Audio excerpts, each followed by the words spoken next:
Well, the federal government has charged 2 suspects in the 4th of July shooting at an ICE facility in Alvarado. The FBI director is calling it the first Antifa-related terrorism charge after an executive order by the president.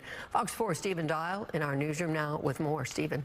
President Trump recently designated Antifa as a terrorist organization. There's nothing out of the ordinary with the charges itself, but the Trump administration is focusing on the fact that, in their words, this crime was Antifa-related.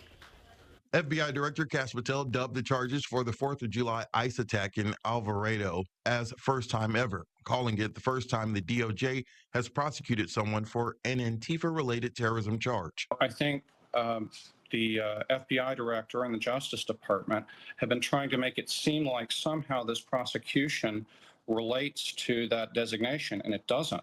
The indictment was until Thursday. The ambush-style attack happened on the 4th of July at an ICE facility in Alvarado, south of Arlington. Cameron Arnold and Zachary Evans are named in the indictment and charged with providing material to support terrorism, attempted murder of a federal and assisting officer, and discharging firearms during attempted murders.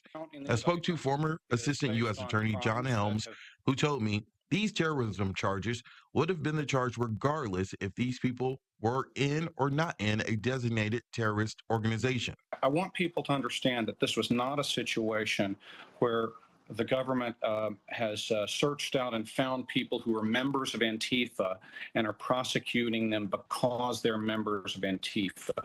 These people are being prosecuted because of the ambush in the late night hours on July 4th on a federal facility that resulted in them shooting at people and shooting a law enforcement officer in the neck. An Alvarado police officer was shot in the neck during the incident. The officer survived.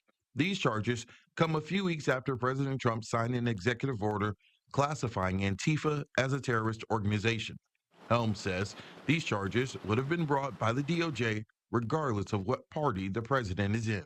This prosecution has been going on for months. The indictment just came out, but all the charges and all the tools have been around for years. Helms wanted to reiterate you don't have to be in a designated terrorist organization to be charged with terrorism as a crime. Fox 4 Stephen Dial reporting live in the newsroom tonight. Stephen, thank you.